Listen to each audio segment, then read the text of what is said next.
오늘 하이라이트가 지금부터 시작하는 건데, 이 아이는요 무기력해질 수밖에 없어요.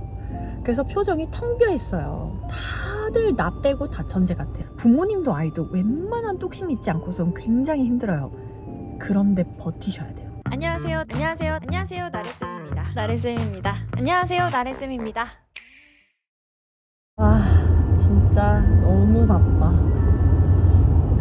지금 제가 어디가 아프냐면요, 지금 어깨, 목 다 아파요. 하루에 진짜 몇 시간을 앉아서 컴퓨터 앞에 있는지 모르겠어요. 그리고 감기 아직까지 안 나서, 감기 지금 4주째, 하와이에서부터 지금 4주째 저와 함께 동락하고 계시는데요, 저를 떠날 생각하지 않습니다. 내신 개강했고요. 오늘은 단대보고 수업을 하러 가고 있습니다. 저 살짝 살이 쪘어요. 약간 얼굴이 통통하게 올라왔죠? 근데 뭐 나쁘지 않다고 생각하고 있습니다. 이제 결혼했으니까 이제 뭐 어쩔 거야. 아무튼 지금 이 시기에 딱 하면 재미있을 이야기가 있어요. 그래가지고 카메라를 켰는데 진짜 올해 1학년 장난 아니에요. 너무 예쁜 애들 많이 들어왔어요. 진짜 똑똑하고, 제가 어떤 느낌 받냐면 수업할 때 수업이 약간 쫀득쫀득해지는 그런 느낌? 제가 이렇게 하면 하고 제 설명이 걔한테 찰싹 딱 들러붙는 그런 느낌이 딱 드는 거예요. 그리고 언젠간 수업 시간 오버를 한 적이 있어요. 진도가 많아가지고 9시까지 끝내야 되는데, 얘들아 오늘 10시까지 해야 돼 했더니, 선생님 전 수업 더 하는 게 좋아요, 이런 애들도 있고요. 그리고 그 중에 하나가 선생님 빨리요, 빨리 끝내요 막 이랬어요. 그랬더니 야 조용히 해 막 이런 느낌, 뭔지 아시죠? 그 수업에 너무 멋진 애들이 많이 들어온 거예요. 근데 그럼에도 불구하고 저를 진짜 초심 잃게 하는 그런 아이도 있어요. 제가 오늘은 그런 아이들에 대해서 이야기를 좀 해볼까 합니다. 아니, 전부 다 열심히 해. 근데 지 혼자 집중을 못해. 어떻게 할 거야? 전부 다 펜을 잡고, 형광펜을 잡고 막 필기를 해요. 근데 자기 혼자 그냥 맹하게 있어요. 나는 매 수업마다 딜레마에 빠져요. 진짜 예쁘고 잘 따라오는 그 아이들을 더 케어해야 하는가, 아니면 그 한 명을 구제해야 하는가. 구제란 말이 딱 맞다니까, 진짜로. 진짜 이게 학원 선생님들이면 누구나 알 거예요. 내 수업이 누군가에겐 정말 만병통치약이 되고, 내 수업이 누군가에겐 진짜 그냥 아무 의미도 없는, 그냥 학원 이상 이하도 아닌 그런 시간이 된다는 게 저한테는 너무 딜레마라고요. 그래서 이 아이를 볼 때 저 마음속으로 무슨 생각하는지 아세요? 도대체 어디서부터 잘못된 거지? 도대체 뭐 때문에 지금 이 정도까지 온 거야? 이런 생각을 할 때가 있어요. 그래서 제가 오늘 그런 류에 대한 심도 있는 토크를 조금 해볼까 싶습니다. 근데 차가 너무 막히네. 근데 뭐 오히려 좋아. 나 이렇게 떠들면서 가는 거 제일 좋아해. 뭔지 알지? 저는 꼭 그렇게 부족한 아이들의 특징이 있다고 생각해요. 항상 보면은 그 부족한 아이들은 정말 집중을 잘 못해요. 수업 시간에 거의 진짜 한 10분도 집중하지 못하는 것 같아요. 솔직히 말씀드리면. 어느 스팬을 가지고 있냐면, 보다가 한 3분을 못 보는 것 같아요. 진짜 집중을 못해요. 그리고 더 중요한 게 있어요. 공부 잘하는 아이들도 집중을 못할 때가 있어요. 그런데 그 아이들은요, 그 집중력이 흐트러졌을 때 그게 잘못된 줄 알고 집중력을 다시 끌어올려고 그래요. 그래서 아니야 다시 집중해야지, 약간 이렇게 해서 자기를 다 잡는 그런 때가 있거든요. 근데요, 부족한 아이들은 그 집중력을 다시 소환시킬 생각과 시도조차 하지 않아요. 그냥 집중이 안 되는 스스로에게 그냥 굴복해버리는 3시간이 돼요. 그냥 그 시간을 때우는 시간이 되는 거예요. 근데 우리가 솔직히 말해서 그 수업 시간이 뭔가 되게 나에게 유익하고 되게 재미있어서 내가 집중이 돼서 집중을 하는 게 사실은 아니거든요. 잘한 애들도 내 수업이 그렇게 재밌을 수는 없어. 그냥 공부가 재밌는 거는 사실상 문제가 있는 거예요. 근데 집중하지 못하는 그 상황 속에서도 사실은 우리는 집중을 해야 된다라고 배우잖아요. 그 가이드라인 자체가 세워지지 않은 것 같더라고요. 그 부족한 아이들의 두 번째 특징은요, 항상 뭔가 마무리가 안 돼요. 필기를 하다 말고요, 문제를 풀다 말고요, 당연히 숙제는 하다 말아요. 항상 끝이 흐물흐물해지는 그런 습관을 가지고 있어요. 그리고 이거는 정말 명백한 건데요.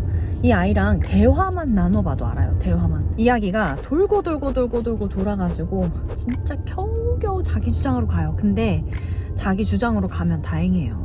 돌고 돌아서 이야기가 길을 잃는 아이들도 있어요. 그 논리력이 정말 확연히 부족하다는 생각이 들거든요. 제 영상을 지금 사실은 누가 봐야 되냐면 초등학교 저학년 부모님 또는 유치원생 어머님들이 보셔야 돼요. 오늘 하이라이트가 지금부터 시작하는 건데, 고등학교 때 내신을 잘하는 아이들의 특징, 다시 얘기하면 우리 아이가 부족한 아이가 되지 않게 하기 위해서 꼭 필요한 거 딱 한 가지만 얘기해라. 진짜 딱 하나만 한다면 규율이에요. 규율 한마디로 모든 게 다 정리됩니다. 규율이 없으면 모든 게 다 무너질 수밖에 없어요. 제가 규율이라고 말을 했지만 사실 이걸 풀어서 얘기하면 뭐가 옳고 뭐가 그른지에 대한 감이 아이가 있어야 돼요. 이렇게 하면 안 돼, 이렇게 해도 돼 라고 하는 것에 대한 정확한 판단력을 가지고 있어야 되고, 우선순위에 대한 감이 있어야 돼요. 내가 지금 제일 급한 것, 내가 제일 지금 해야 하는 것, 그런 감이 있어야 되고요. 자기 통제력이 있어야 됩니다. 당연히 조금 졸려도, 조금 더워도, 조금 힘들어도 그냥 스스로를 조금 무던하게 통제할 수 있는 그런 힘, 기다릴 수 있는 힘, 견뎌낼 수 있는 힘, 이거는 살짝 공부랑 살짝 다른 얘기예요. 꼭 공부가 아니어도 돼요.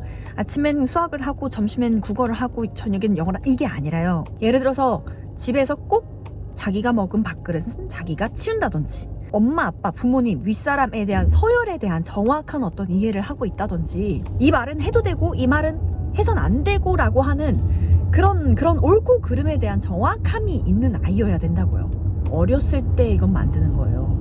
고등학교 땐 이미 늦어요. 제가 봐왔던 모든 케이스 중에 가장 위험한 케이스 몇 가지를 조금 말씀드려볼게요. 첫 번째는 뭐냐면요, 보통 어머님들이 그렇게 말씀 많이 하셨어요. 선생님, 할 때 되면 할 줄 알았어요, 이 말이에요.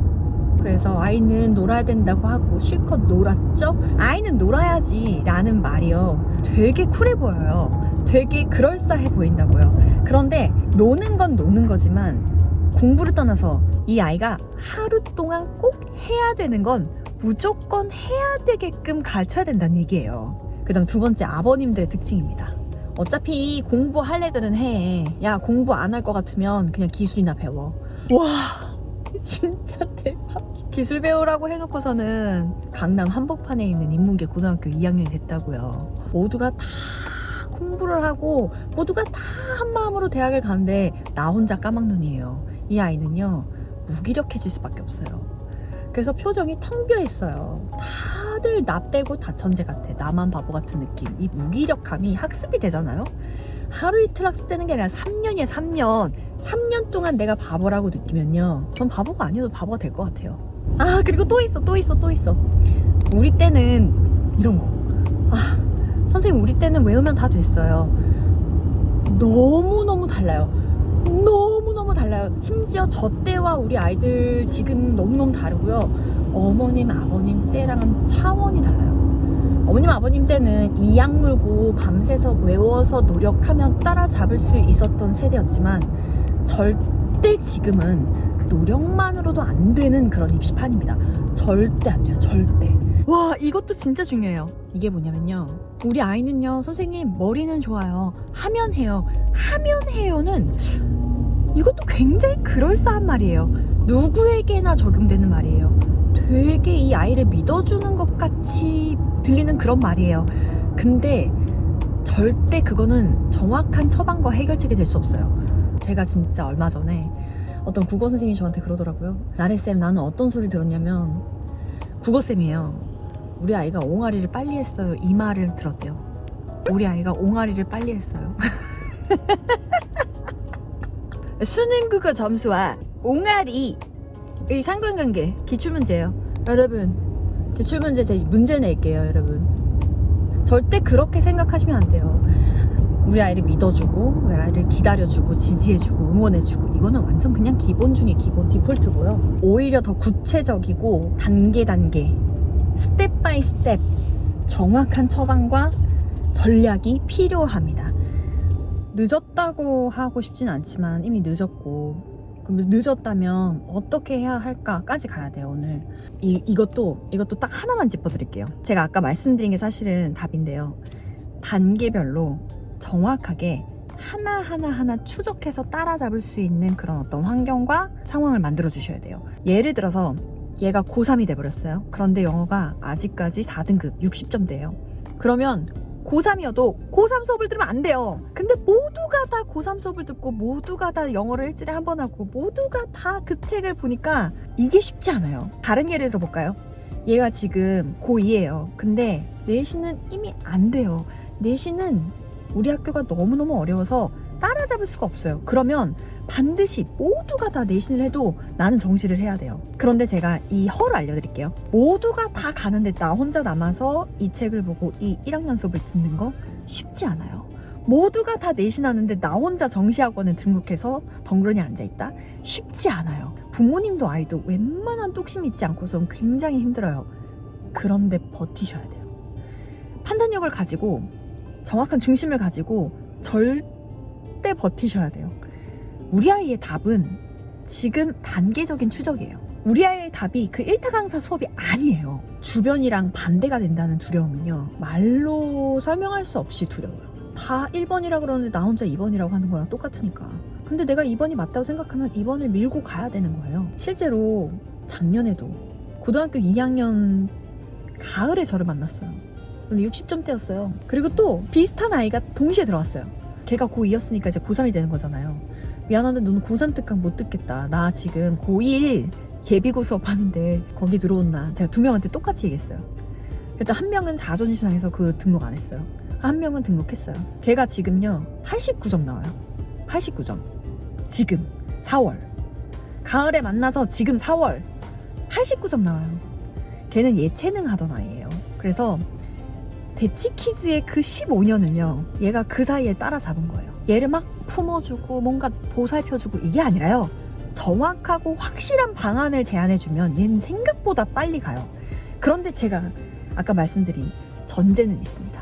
이 아이의 삶에는 공부는 못하지만 규율이 잡혀 있었어요. 그래서 늘 늦지도 않고요, 항상 해오라는 게 있으면 늘 해오고요, 수업 시간에 딴 생각을 하지도 않아요. 그냥 해야 되구나 하고 별 생각 없이 수업만 조금 보는, 그냥 제 눈에 딱히 뭔가 고쳐야 할 점이 막 보이는 아이는 아니었어요. 비슷한 사례가 더 있어요.